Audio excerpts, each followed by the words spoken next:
I tell you what, you let me repel all of the damage that Luffy took out of him. What type of fucking JoJo's ass shit is this? And then you take it. And if you survive...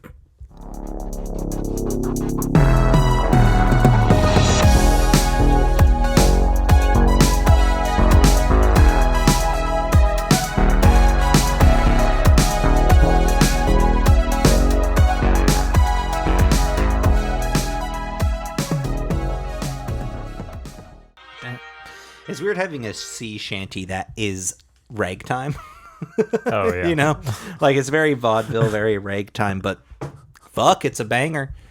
It do be banging. Yeah, I don't even know, like, the history of how that song was written. Because, I mean, obviously it's in the manga. Yeah, it's in the volume. But, like, I just don't know who wrote the music for it, you know? Because, like, fair. It probably, obviously, didn't have chords initially. It was just lyrics. Well, it's actually very... I've noticed recently exactly how much of my personality / my interests are Scott Pilgrim based, because when I was looking at it, the way that like that whole like montage of singing in the flashback works like over the lyrics, it is very reminiscent of when they just have the lyrics to the song in like the comic book of Scott Pilgrim, but with chords and like bar divisions. Oh, that's cool. I didn't know that. Oh, but you mentioned Scott Pilgrim earlier, and like you were like, the movie's the perfect adaptation. It's interesting just because I haven't seen the movie in a long time, but I definitely was seeing people on Twitter like shitting on the movie for some reason. It's very different because as the way that I understand it is the movie came out as the books were as the comics were finishing.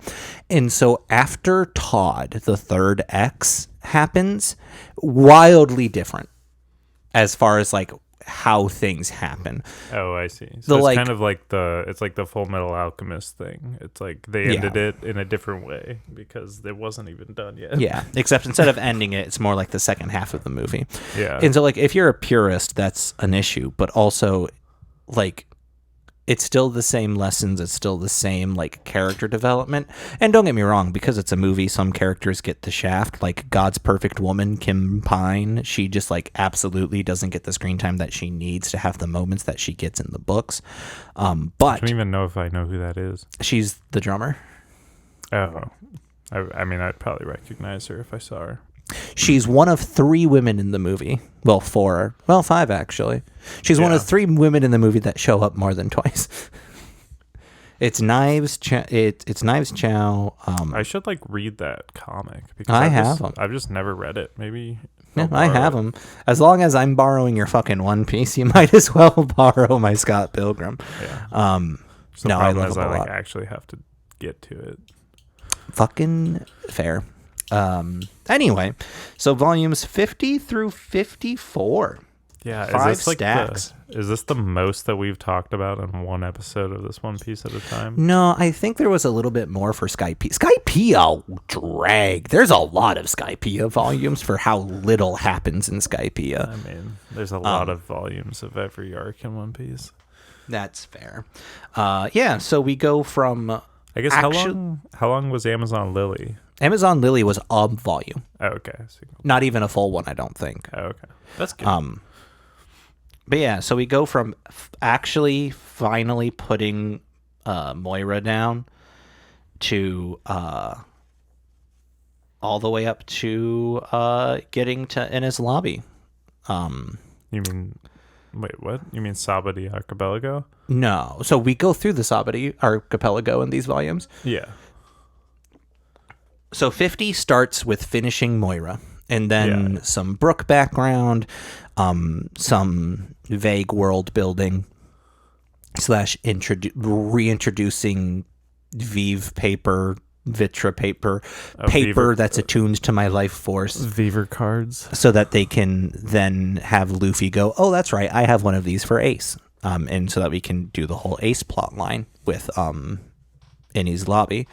I think. Sorry, do you mean Impel Down? Because you keep saying Almost Enies certainly. Lobby. Because One goes to the other. yeah, but Enies Lobby, like we already did. That was a big arc. The other prison arc. Yeah, Impel Down. But this time we're actually at the prison. You just kept saying Enies Lobby, and I was confused. Fair enough.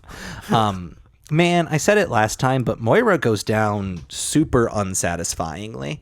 Like, his whole fight, like fighting him himself, is less than probably like 2/3 of a volume, because so much of it was fighting his goons and then fighting Oars, and then by the time we actually fight him, it's like wham bam, thank you ma'am, now we're moving on. And Kuma's there, who granted does some cool things, some Kuma things, but like him being there and immediately being a fight that's more interesting, a lot more one-sided, but more interesting after Moira, just goes to make Moira feel even worse as like the concluding fight. I mean, I agree. I don't even remember the end of the Moria fight. Like, how does he even win? How does Luffy even beat him? Is it just with a big punch? Moira sups up all of the shadows that he's ever made, and then Luffy just sort of punches them out of him.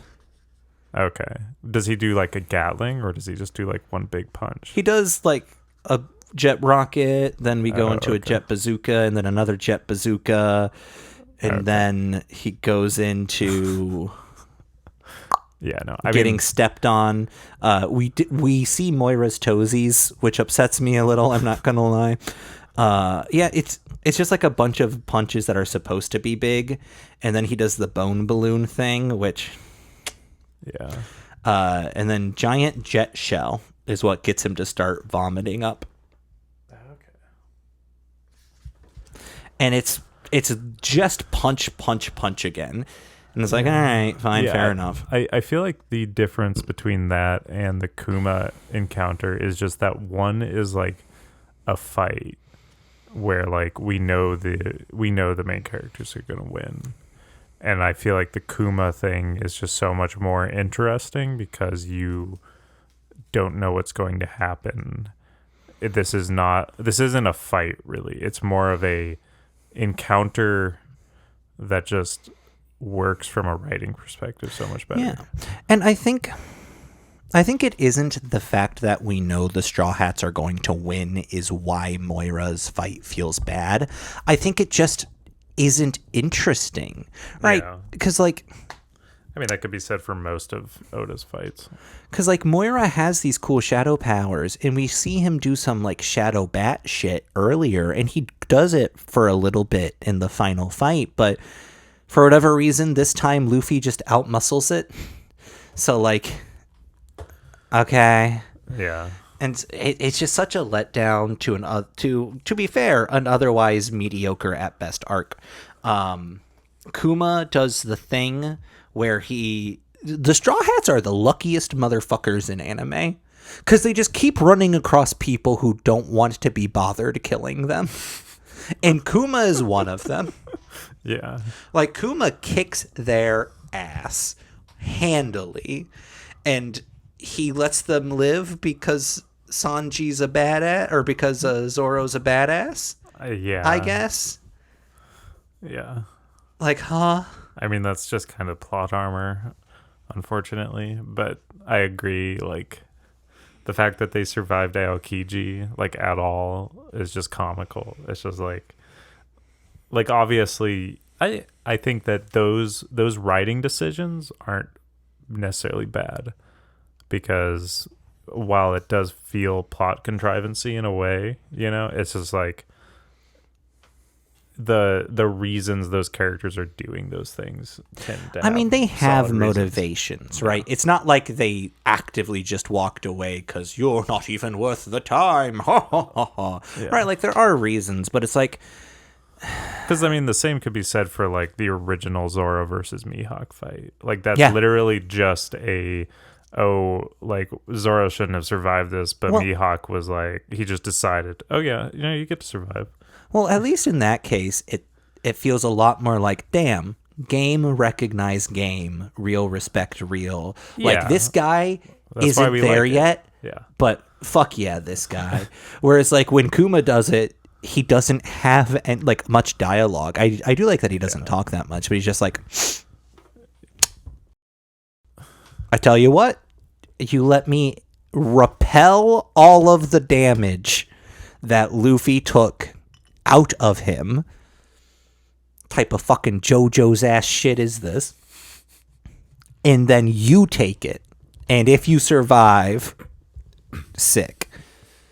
I mean, that is kind of sentencing Zoro to death, but we also know that Zoro is going to survive, so which is why it's such a badass scene. I love that scene, dude. It was a fun scene, and I'm not going to say that it was a bad scene. It was definitely a scene that reminds you that shonen means manga for teenage boys. Yeah. Because it's the epitome of, oh my god, this guy's so fucking cool. And to be fair, oh my god, this guy's so fucking cool. But that's the whole point of Zoro's character. Yeah. It's just, which is why he's so much more of a human being in the live action, because he speaks and has opinions. But he survived all the damage that Luffy took, bro. What? I do really like this bit where Kuma goes, hey, if I give them proof that I killed Luffy, even though they said kill all of you, they'll be happy with that. So if you just let me go over there and kill him and take his head, that'll be it. And I do like getting the view of literally everybody going, fuck that. And Kuma, like, he doesn't go respect, but like, I kind of get the opinion, like the feeling that he's like, all right. Dude, Kuma is actually a very important character. So, like, I do think that this scene feels so much different now than it does when you're like initially read it. Just interesting thoughts. Fair enough. Why is he a cyborg but also a devil fruit user? Well, because he was a devil fruit user before he was turned into a cyborg. Neat. God, I love Frankie, but God, he's just started jobbing super hard since he was brought up to main roster. Ugh. He deserves better. For as much as the moment that we were talking about, I am saying is a big teenage boy moment, I do like the characterization of Zoro in that moment of going like, okay, well, so I've already devoted myself to his cause. And if he dies, obviously he's not going to get there. So, kill me, I dare you. Yeah. I do like how he's already so fucked up that Sanji goes like, all right, you dummy, you're not going to do this. I'm going to do this. And like Sanji has like a lot of moments in this specifically where it's like, man, if you didn't make yourself actually the least redeemable character in anime like 2 volumes ago, you'd be my favorite character. But you did the thing. So, like, it'll be interesting to hear your thoughts on Whole Cake Island because, like, I feel if like it's Sanji... the place that he was at during the like 2 pages where they showed where everybody traveled to, that's Transphobia Island. No. This is like his arc post time. Okay. Like, Sanji is just the epitome of like one arc he's really good, and then one arc he's just absolute shit, and then one arc he's really good again.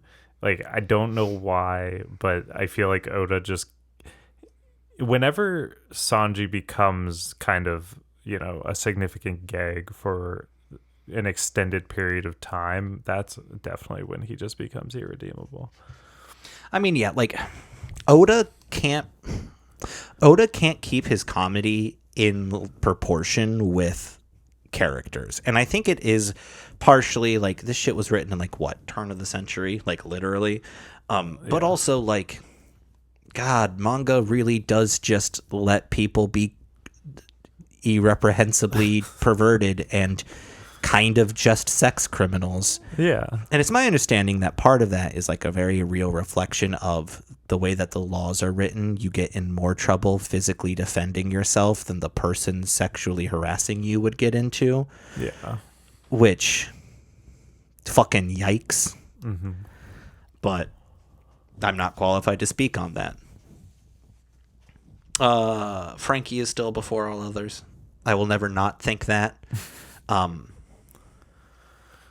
Well, I need to get you a Frankie figure at some point. Hell yeah, brother. I don't know what character in my childhood it was, but I definitely do think smoking is cool. Like, smoking is bad for you, don't get me wrong. I regret all of the smoking that I have done. However, Sanji sitting there, like, asking the guy, like, the randos who saw what Zoro was doing a cool guy sit with his cigarette. I'm like, oh, that's so cool. And then there's another throwaway character at Amazon Lily who's smoking, and I'm like, oh, she's so cool. But I'm an asthmatic, also carcinogen. Frankie's flashback I really don't care about because I can't or not Frankie, Brooke's flashback I really don't care about because I can't care about Brooke. However, I'm surprised by how powerful doing like the group sing along over the flashback was. Like, them all coming together to sing was so cool. There's a bit where I do so, like, as Brooke's crew members are dying around him, he goes, and so now we're down to a quartet, and then someone drops a trio, a duo, solo. I wish there wasn't any dialogue there. I wish it was just people falling to the ground as Brooke starts weeping. His backstory is dark as hell too, I feel like. He doesn't have any child abuse like half the other crew. I mean, so, like, but his trauma happened when he was an adult, so it's fine. I do kind of like how the fact that his crew could handle the Grand Line, not a lot of it, but they could. While they all just sort of look like a bunch of dudes you'd see, like, in the pit at, like, a pop punk concert, but also a bunch of, like, music majors. Like, I do like how people can be strong without looking cool. Mm-hmm. You know what I mean? I mean, I feel like there's kind of a weird dissonance with, like Oda hyping up the first half of the Grand Line to be, like, this really dangerous place, especially with, like, the introduction of Mihawk and stuff. But, like, I feel like maybe it's because we're following the Straw Hats, but I feel like the Straw Hats, like, get themselves into the danger half the time. Like, I feel like if you were just traveling on the Grand Line, I can't imagine that, like, someone's just gonna, like, you'll encounter really strong people if you go to the wrong places or if you stir up trouble. But, like, otherwise, I'm like, people live on the Grand Line. It's not like people are, like, I mean, I guess people aren't constantly traveling from island to island necessarily unless they're pirates. But yeah, it's just funny that, like, Brooke's crew just, like, could do it, you know? Yeah. And I mean, like, I don't think that it's because it's easy, right? Like, I do think that they do a very good job throughout the East Blue and, like, the first half of going, like, this is serious shit. Yeah.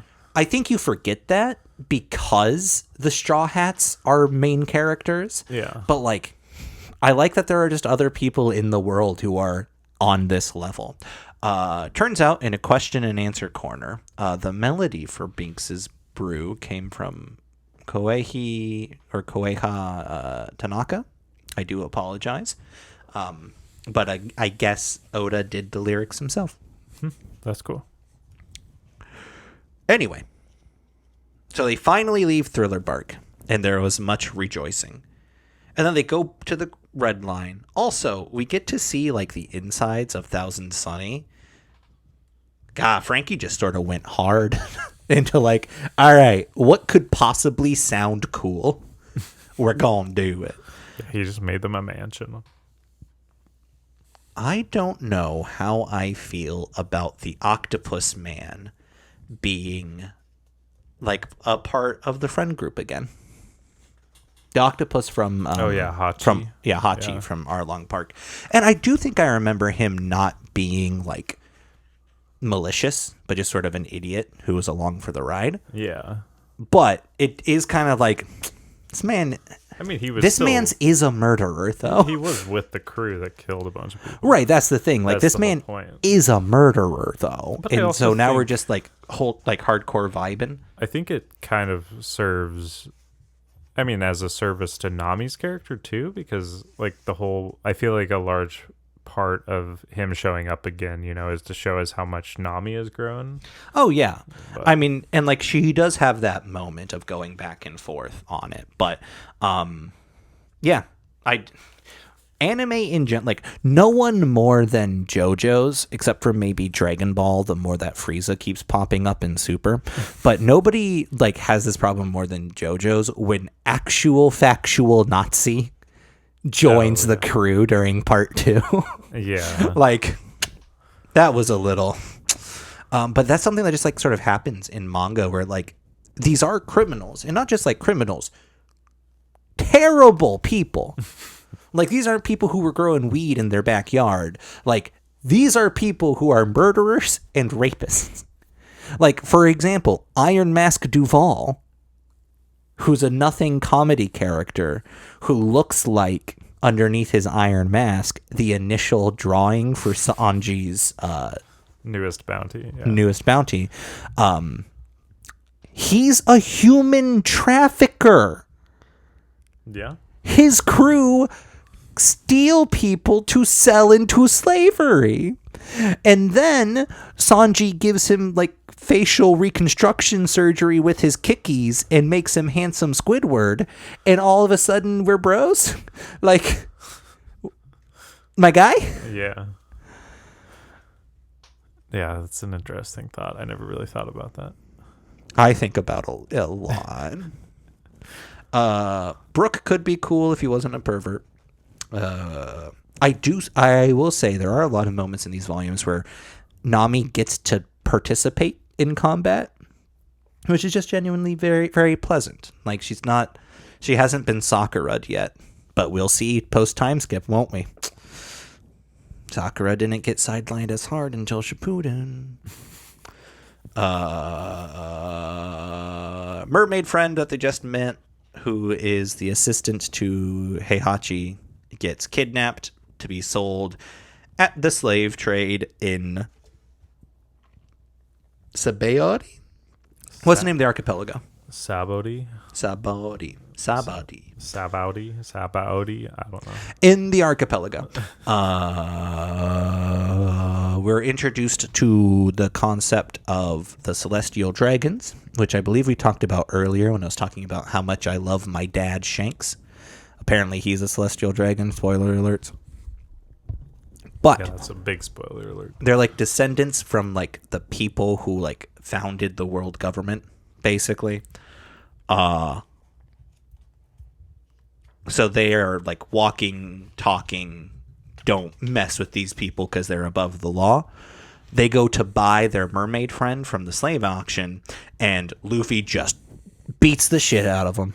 I love that scene too, dude. Which is like the only time that people have stood in their way kind of ever, which is sick as shit. Which then leads them to having to run away because they have pissed off the Navy. And this archipelago is the entrance to the Grand Line. Or to the New World. To the New World, yeah. Which is just the Grand Line, but again. But he just had to come up with a different name, I guess. Another gatekeeping moment. The Red Line, the strip of landmass that runs across the world, there's a little hole, and in order to get through it, you have to go down to Fishman Island, which is under the sea. Under the sea. Or you go up top through Navy headquarter, like territory land, and buy a new ship on the other side, which apparently is a thing that people do. But while we're here in this sort of like nexus to the New World, we're introduced to a lot of like the Straw Hats' compatriots, or like their cohort, like other pirates of their generation, and they're all really cool, and I like them a lot. Shout outs to the Bonnie Pirates. I do love me a big foul-mouthed woman. I also I was shitting on Trafalgar Law before. What's his actual name? That's his name. Oh, is it Trafalgar? I love how you get that one right, and like there's so many names that you just like don't even pronounce correct. Well, some of them I own the card for in the trading card game, and some of them I don't. Yeah, you're just like, yeah, that guy Trafalgar D. Water Law. God damn. But that is his actual name. D. He has the D initial. I don't know if you know that yet. No. Oh shit. Well.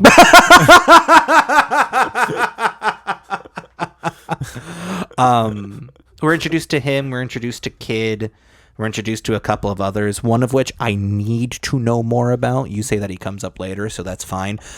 He's like a little mafia fella who we find out that his power is that he like opens up parts of his body like he's a walking like turret of a castle, and like cannons and like little cavalrymen jump out of him that then grow to like normal size once they're out. And I need to know if his power is that he shrinks people inside of him, or if the little things that grow big are his power.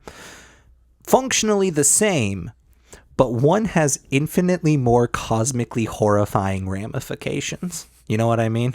Yeah. Because if the devil fruits can create sentient life as an additional aspect of somebody else's power, oh, that's haunting. Shout outs to Shacky, another smoking character, whomst I love, runs the corrupt bar in the area. Friends of Heihachi, old pirate woman. She's kind of like given up. She's just settled down. Red Flag X Drake is an interesting character, and I'm sure he'll come up later. He has very good cards and is a bastard. Surgeon of Death, Trafalgar Law. Looks like a stoner. But anyway, so Kid, Trafalgar, and Luffy have to like go to start squaring up against the Navy, who are like sort of all outside. Too many of them. Thankfully, one of the fellas who were being sold into slavery, which is not a sentence that I think I'd ever want to hear myself say, was a former member of Gold Roger's crew. And he Emperor Hockey's his way into people being able to get out of there. This is sort of our first introduction to it, insofar as we're finally getting a name for it. We're finally getting like a look at what it can do and why it does it. Okay, well, not why, but what it does and how. Dude, like the introduction of Hockey is like really a slow burn. He just kind of like introduces little bits and pieces, I feel like, in a bunch of different arcs. Like, I feel like even now we're still learning more about Hockey. But I mean, I guess also that's the benefit of a power system where you can just kind of like consistently be improving it. Well, I think, and I don't know enough to know if this is relevant, but I can't tell if Hockey is something that you're born with or if it's something that you can acquire. If it's something that you're born with, then it's strictly worse devil fruits, because it boils down to the like Sasuke, Neji, Goku thing of just be born better. Yeah. But what's that guy's name? What's his name, Forrest? Oh, Dark King, Silver's Rayleigh. That's the fella from Roger's crew. Oh, and I was going to say the name of the like gangster looking guy is Capone Beige. Capone. Yeah, his name is Capone Beige, and then his like pirate name is Gang Beige, like Gang. He do be a whole gang in and of himself. Yeah, he's a. I mean, I don't know. In terms of writing, I don't know how I feel about him. He is very relevant way later during Sanji's arc. That's that panel that you were saying you liked? Yeah, dude, when Luffy, Law, and Kid are standing next to each other. I mean, what are your feelings on Kid? I think they're trying to have their cake and eat it too, with him being a morally bad fella who is also cool and like one of Luffy's rivals. Because like there's definitely enough here that like, yeah, no, this guy like is a bad pirate. Like this is like a murderer fella. But he's cool and he's part of the worst generation or whatever the fuck they're called. Yeah. Also, I'm kind of sick of villains getting redemption arcs in like the one panel at a time in like chapter starts. The CP9 guys should not be given a redemption arc. How is he getting a redemption? Well, the entire like bit of the CP9 independent report is that they're like breaking off and doing their own thing and being like buddy buddies. They shouldn't. No, they're bad people. I mean, they are bad people, and they remain bad people. I feel like it's just random shit that they're doing. Do you feel like it's making them out to be good? I just like don't really... It's making them out to like break off from CP9 and interesting. Become good guys. Well, just so you know, they don't become good guys. Good. Akuma shows up to fuck with them. But what's this? Another Kuma. And yet another Kuma. Kuma is a series of mass-produced robots in addition to the Warlord. I'm sure that'll matter sooner or later. That's going to be very important.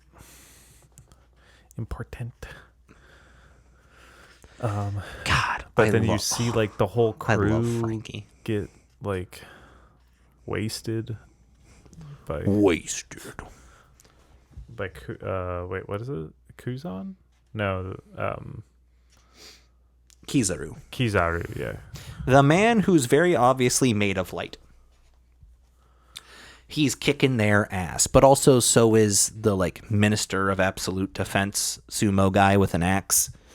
He's not actually called the Minister of Absolute Defense. That's Gold Dickon Lewison. I know who you're talking about. Sentomaru, I think is his name. Basically, two Navy guys show up that are just giving it to the Straw Hats.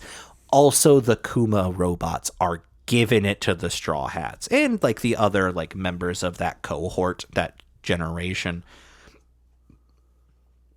To kind of just, like, go, yes, we have and, like, this, I think, is where they finally, like, sort of address that strength thing that you were talking about earlier, is that this are like, yes, these guys ain't nothing to fuck with. But also, there's a reason why the world government is the world government. Like, these are incredibly powerful people. However, so are their antagonists, right? Yeah. And I think it does a good job of that, right? Like, because all of, like, the other pirate captains are, like, introduced real cool, real badass, and then they just, like, start to struggle. They captain that struggle bus. Yeah. That's, like... I think that this sequence is one of the best ones in the entire series.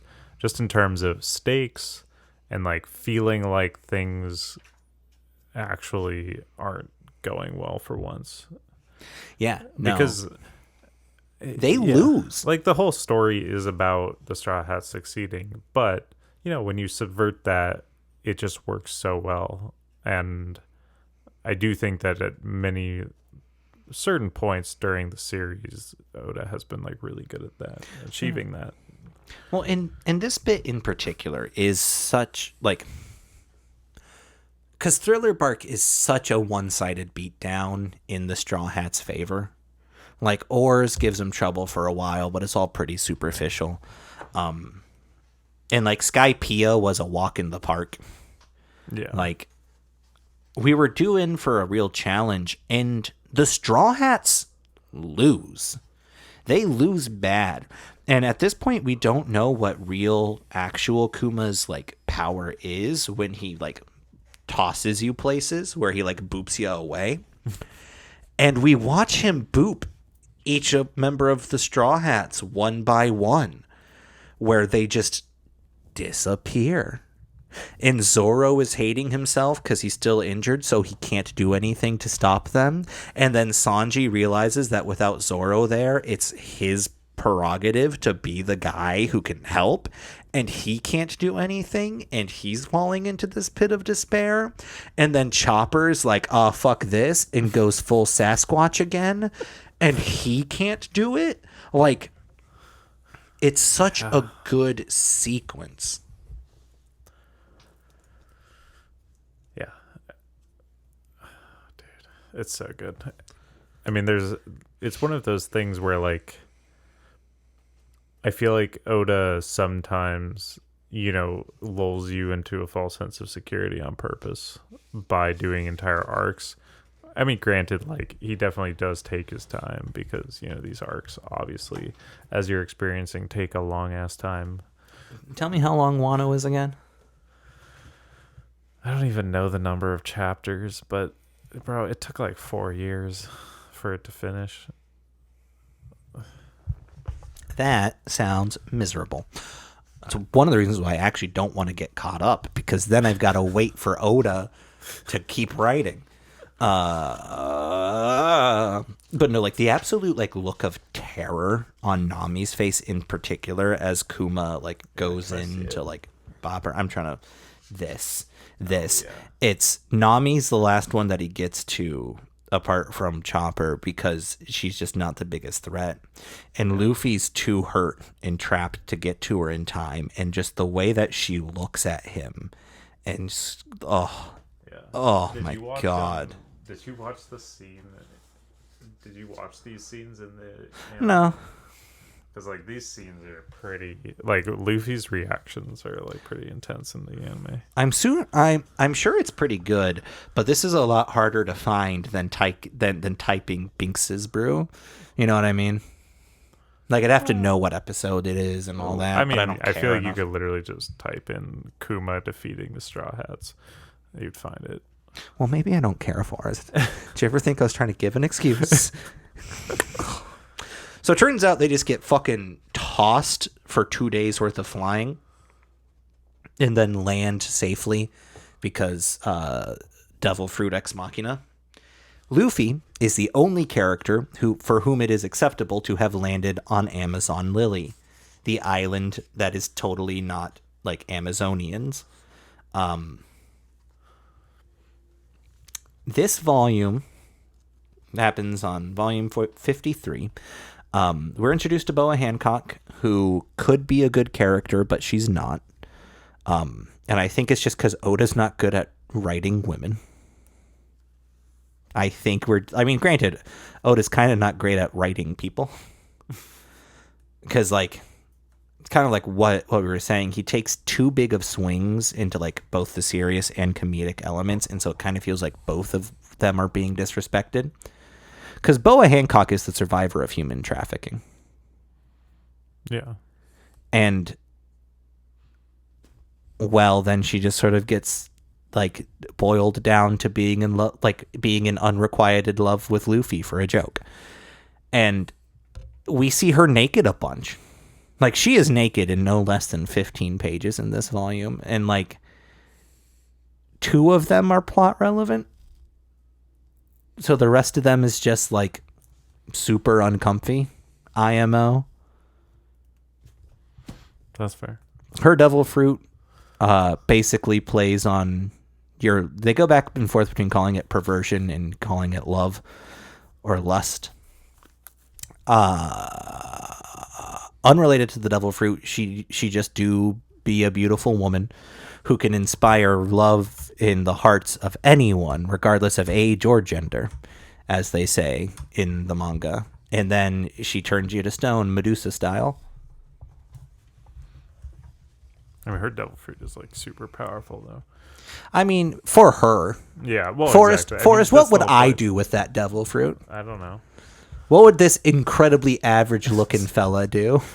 Play the long con and spend years developing a relationship, only to turn my future spouse into stone? Hey, I mean, it's a good plot for a villain, I guess. If anyone else was on Amazon Lily, this would have been a lot more insufferable. As it stands, it's just a lot of fan service. I do like how Luffy gets out of this just because more or less they're like, hang on, this guy's actually all right. And it's just because Luffy is so unabashedly a good person Yeah. that he's just like, well, yeah, I mean, this has nothing to do with that, so I'm not going to do anything to make your life worse. Yeah. Like, and that gets him out of it, is the long and the short of it. And that's why I'm glad that Oda put Luffy there, because I feel like it exemplifies Luffy's character very well. And It does definitely kind of, if it does feel like the start of the hard confirmed Luffy is asexual type of vibe. Because, like, Hancock hits him with, like, the seduction ray, and he thinks that it's the slow photons from the Davy back fight.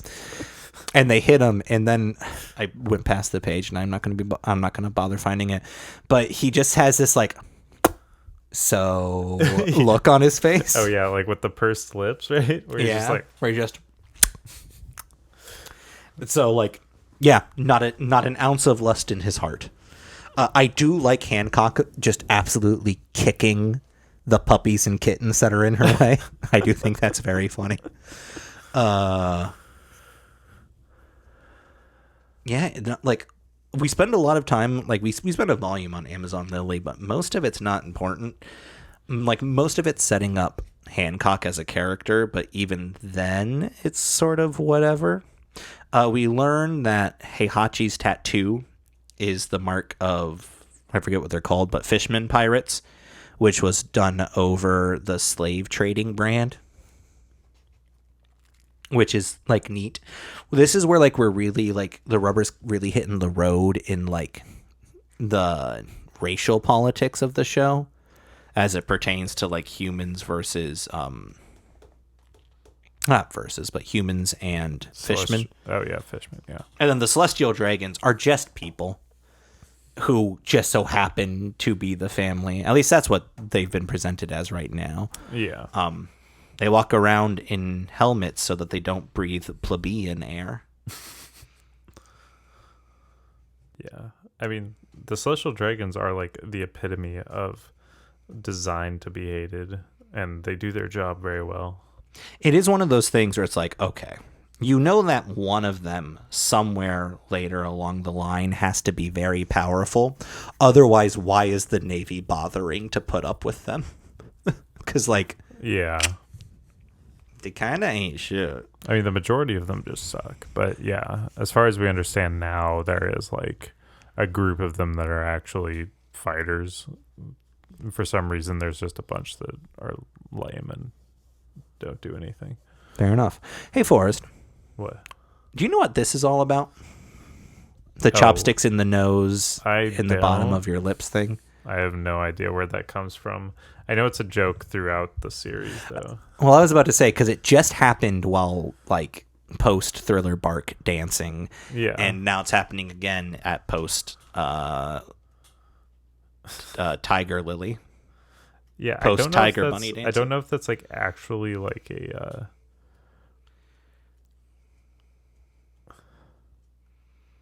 Like, I don't know if that's actually, like, a comedic expression from, like... Right, if it has, like, a cultural like relevancy. Like, Japanese comedy or something like that. I can't imagine it's a particularly sustainable one, because it feels like it's very susceptible for danger, you know? Like, if you take a header, those chopsticks are killing you. It is, like, actually, like, a comedy joke, or, like, a face in Japan. Huh! Yeah. It says it's called Dojo Sukui. Well, Luffy teaches the Amazons how to party and gets them all doing that. So Hancock is Empress of Tiger Lily, Amazon Lily, but she's also one of the 7 warlords. And her island is is in the Calm Belt. If you picked up with this series, but not, like, are relevant, the Calm Belt is just a stretch of sea that is in the Grand Line that is calm. But as a result, giant-ass Neptunians roost there. And so, like, Tiger Lily or Amazon Lily. Oh. Yeah, don't touch the mic. That's a bad idea. I was just like, I heard the vibrating, and I was like, what is that? Amazon Lily has enjoyed independence because the Neptunians sort of acted as a natural barrier. But now that the Navy has ocean casters or whatever they put on to like have the Neptunians ignore them, now they enjoy their independence because Hancock is a warlord of the sea.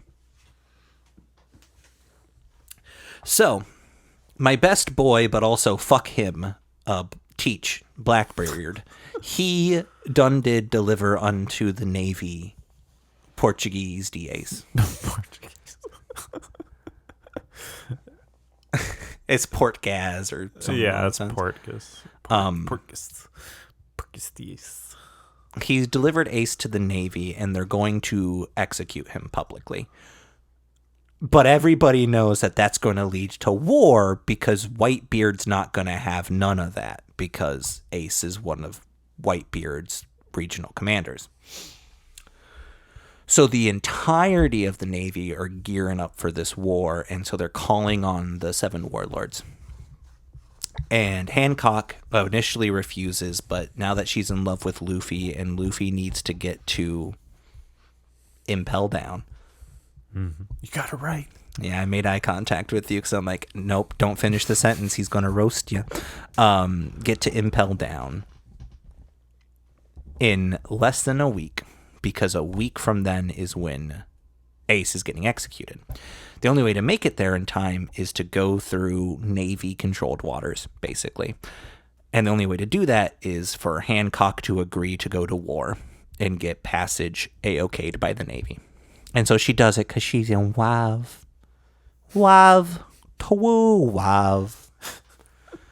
WAV is what brings us here together today. God, that's a good movie.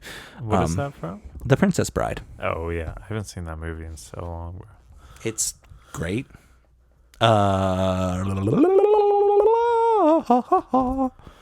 Hancock. So Hancock takes Luffy to the prison, and in another scene that only works because it's Luffy and anybody else would have made it weird, Luffy is clinging to Hancock's like waist underneath her cloak, and that's how she gets him into prison. Well, yeah, don't they like go to like search her, and she's like, you wouldn't dare, or something like that? So no, she's like, she basically goes, fucking really? And they're like, yeah, we're sorry. And so they take her into a private room, and while she's there, she does a little ooh thing to the gal who's going to do the search and the transponder snails. Turns out transponder snails, not just audio. They can transmute. They can transpond video. Yeah. So they're the security cameras. So she ooh-woos them and gets them lusty enough that she then petrifies them. Turns out, by the way, being petrified, you just don't have memory of it. Yeah. Which, to be fair, is something that was established on Amazon Lily. And then she's like, all right, this is as far as I can get you. And he's like, yeah, this is more than I could have asked you for. Thank you much. Isn't this like the first time that she like calls her by her actual name or something? Yes. Yeah. And she goes all about it. And then we kind of get like some more background. Garp goes to visit Ace in prison, and it's not a particularly pleasant reunion. Garp. Was that glasses cloth always that color, or is it awkwardly stained? No, that's what color it was. Okay. And then, so like, we get a flashback where we go and see where everybody was sent.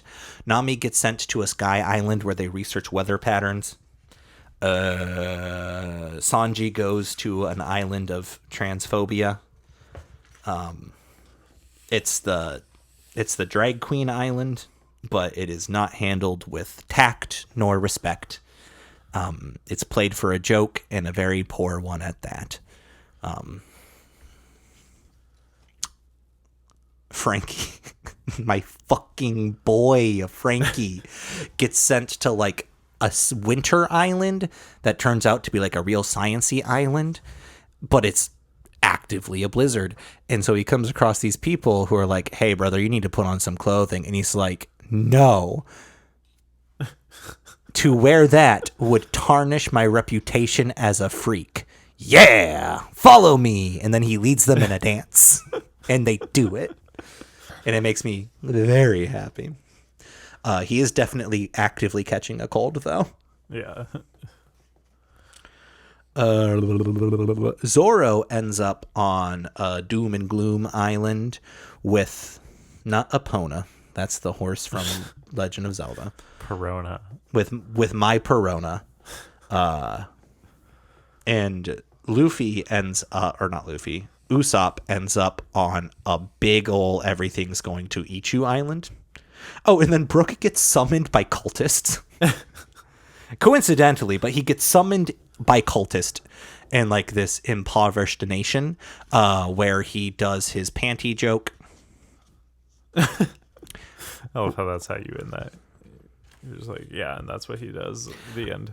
Robin gets sent to like a forced labor camp nation where they're building a bridge that's been being built for 700 years. Dude, that's like some shit that we still don't know the details about.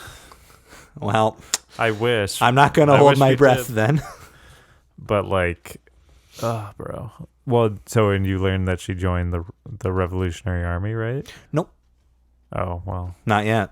Sorry.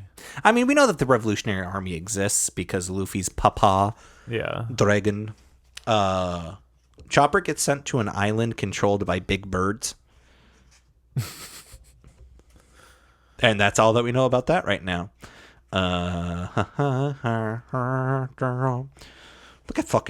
Look at that guy. Look at that goon, Blackbeard. Look at him. Yeah. I cannot wait to watch did you just Doflamingo see, get his ass kicked. Did you see the panel where Doflamingo is walking and like Kuma's behind him? Is that here? Like this? If it is, I didn't notice it. Like, well, maybe it wasn't. But have you seen that meme going around?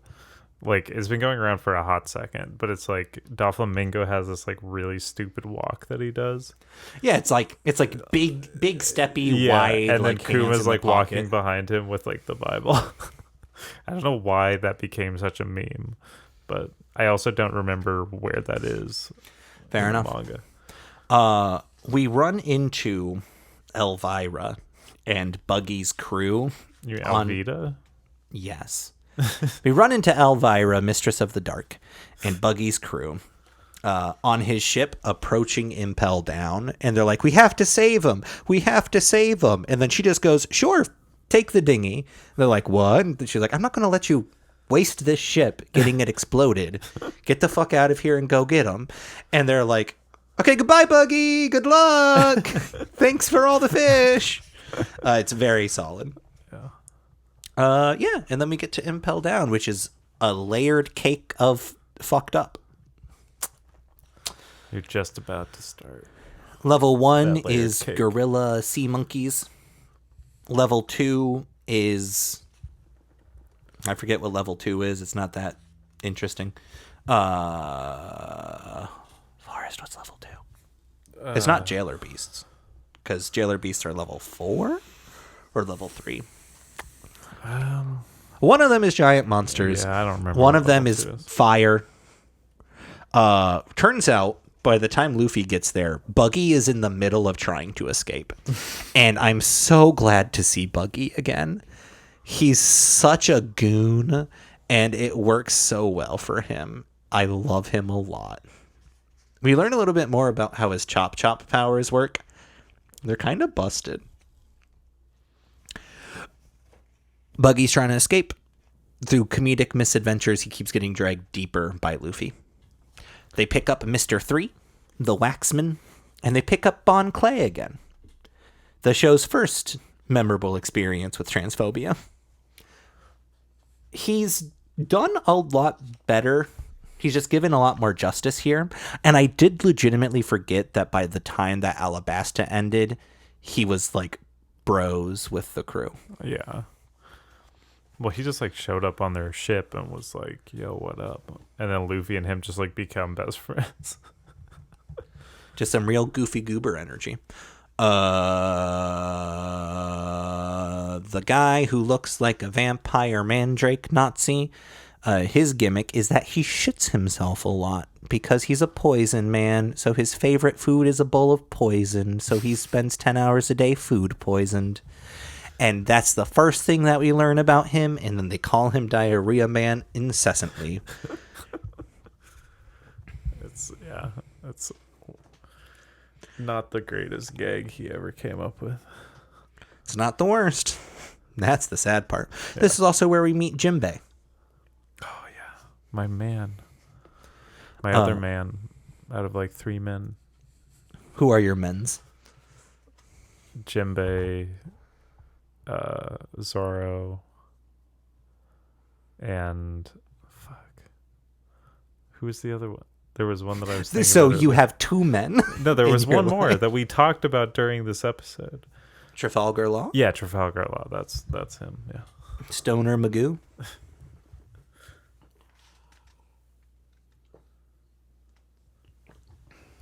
Oh, I have. You probably haven't even seen it yet, but I have Law's. This is Law's submarine. Does he just not have a pirate ship? That is his pirate ship, a submarine. Oh, that's actually pretty baller.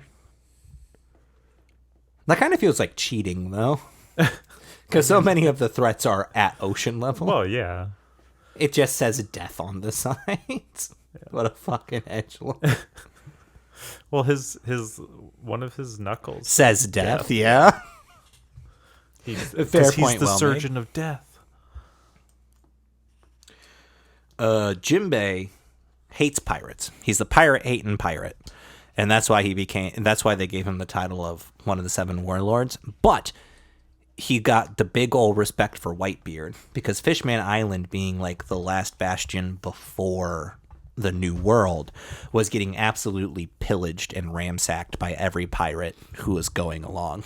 And then Whitebeard showed up and was like, nah, fuck that. This is mine. Leave it alone. And there was just sort of a cool dude about it.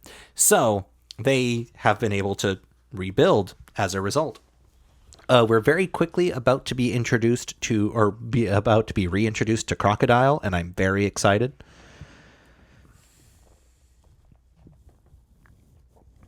Yeah, Luffy started a jailbreak. And that's sort of where we're at. Luffy hasn't ran into Ace yet. He's on floor 3 of 5. So we still have to get through Fire. This last volume that I read ended with Ace talking to himself going, little brother, please don't come here. Also, this jailing woman makes me aggressively uncomfortable. She's dressed as a sexy devil and is wearing less clothing than she is. Yeah.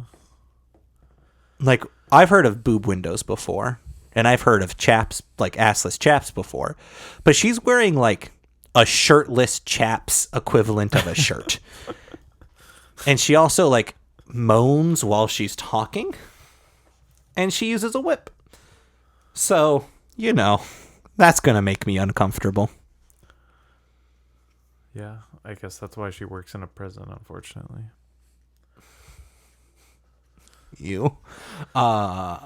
Impel Down does do like a pretty interesting thing of just like, I mentioned in an earlier episode that by the time they introduced the Buster Call, any of the moral grayness of whether or not the Navy and the world government like does more purpose, like serves a greater purpose by like bringing law and stability, how the Buster Call kind of like throws that out the window because of how egregiously evil it is. Whoo, boy, Impel Down doubles down on that. Holy shit. Like, there's prison, and then there is actively just like a torture fetish house. And from what we've shown and what we hear, that's what this is. So, I don't think we're going to do this again. I don't think we're going to like have me thumb through them because I think it took longer. Yeah. I mean, but it was still fun to get your opinions on a lot of the significant moments. I also feel like we had way more to talk about this time than we have That's fair. Because I feel like there were a couple where we only talked about one or two volumes. That's fair. What was the Zoro moment that you were talking about? The nothing happened moment where he took all the damage. He's just like, and then no, I'm just fucking like, chilling. And he's just like covered in blood, and Sanji's just like, wait, what the hell? And then he's like, nothing happened. Again, if Sanji didn't, like 2 volumes ago, prove that his deepest motivation is inherently irredeemable, I do like how he's getting the background from like 2 randos who were there, and they're like, let's go tell everybody what a cool thing this guy did for him. And Sanji's like, I will beat the shit out of you. If he wanted people to know, he would have told them. He wasn't doing this for recognition. He was doing this because of cool guy motivation. I mean, yeah, I don't even remember when I was first like, oh yeah, I love Zoro. But I feel like that was probably one of them. Even early on, his stuff during Arlong Park or even against Mihawk, like I feel like those were the moments that were like, oh yeah, I love Zoro. Knowing you and Vegeta, I think it was Mihawk. Probably. But like, it's just interesting that I can't like pinpoint that in my mind, because like with Vegeta, I like know the exact moment where I like finally decided like, oh, I like Vegeta. Ooh, which one was it? It was just when he sacrificed himself during the Majin Buu arc. Because I mean, like, yeah, he's a terrible person, but hey, at least he killed himself over.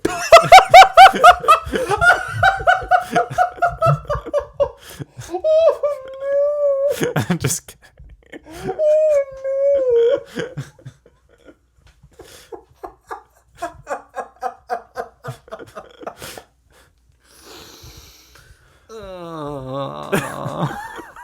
I love you, dude. Never change. So yeah, that's today's piece. One of many pieces to come. So, like, bear in mind, I don't know what it's like to read One Piece up to Skypiea. Because we started this mid-Skypiea because that's where I fell off of the anime. And I stand by that. Skypiea is a fucking slog. The most I ever wanted to read the next volume is during all of the Frankie shit at Ennis Lobby and Water 7. And then there was a little bit of a drag. Because Thriller Bark is a whole lot of nothing. But we're back to the, okay, cool. I'm going to keep reading. It's only going to get crazier from here on out. Well, I'm not here for it to be crazy. I'm here for it to be interesting and fun. And so far, the last volume has been interesting and fun. Well, fine. It's going to get interesting and fun from here on out. So the reason why I made the distinction is if it gets too crazy, I might fall off again. Yeah. Like, if it gets crazy, well...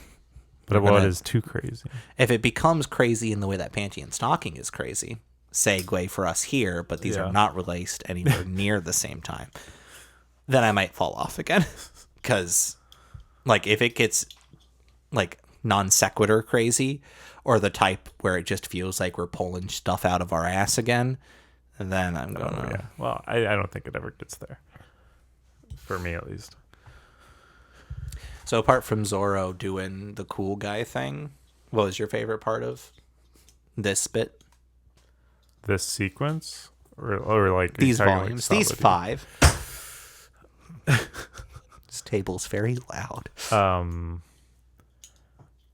I do love the moment during Sabaody where Zoro is like just walking and then like the celestial dragon just like shows up and he just like shoots at Zoro, and Zoro's straight up just gonna murder this man. And then Bonnie just like jumps out of nowhere and just like tackles him just to prevent exactly what Luffy then ends up calling. Yeah. Because she doesn't give a shit about Zoro. It's if you start shit, all of us pirates are going to be hunted. Yeah, exactly. I mean, I love and that. And then Luffy just shows like, up. In that moment, just like Zoro was just, he was like, this guy's not surviving. Yeah, he's like, all right, I'm done with your whole thing.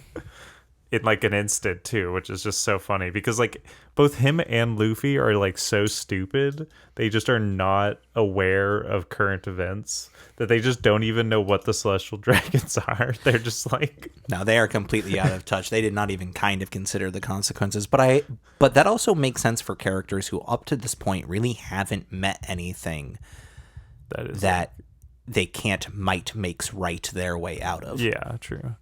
And like, thankfully, they both have more or less acceptable like moral compasses. Yeah. Because like, man, Yeah. Well, like yeah. I mean, I guess that's what separates the Straw Hats from, say, the Seven Warlords, right? Like, Yeah.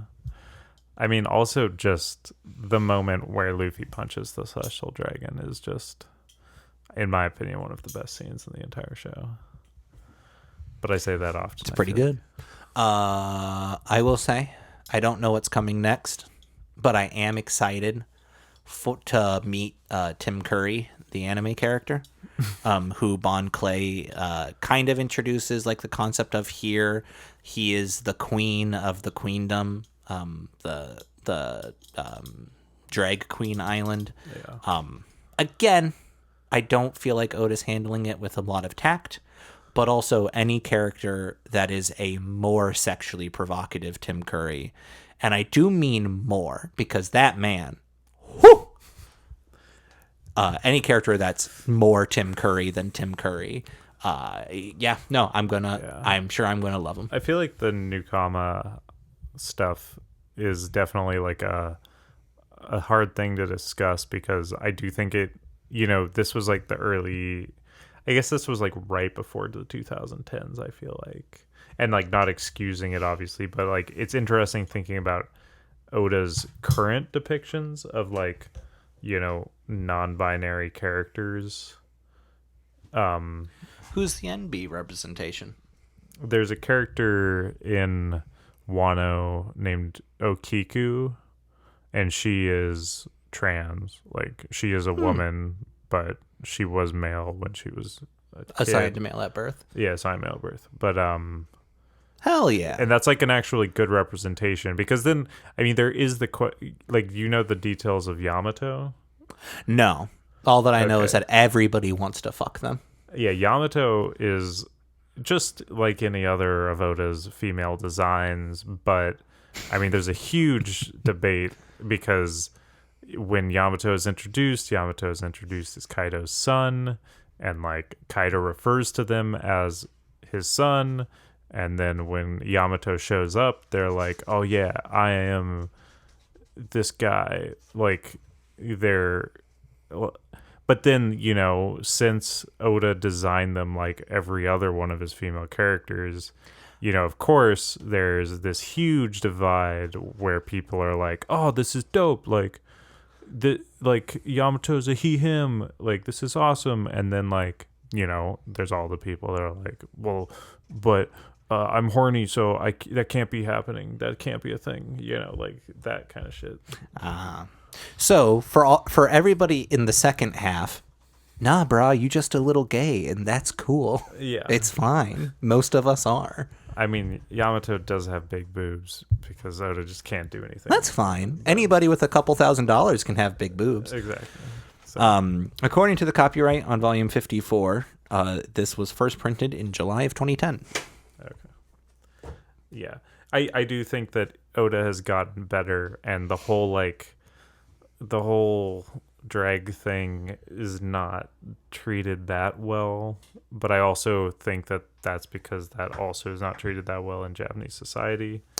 Fuck, we're recording this in 2023. We've taken a couple big leaps back in American society. I know, exactly. So it's it is, because it is such a real impact on the lives of folks. The inherent transphobia of it all is, because if it was just a bad representation of drag, that's one thing. I don't think anybody's going to look at One Piece and go, "See, that's proof that drag queens touch our children," like people try to do with other drag content. Yeah.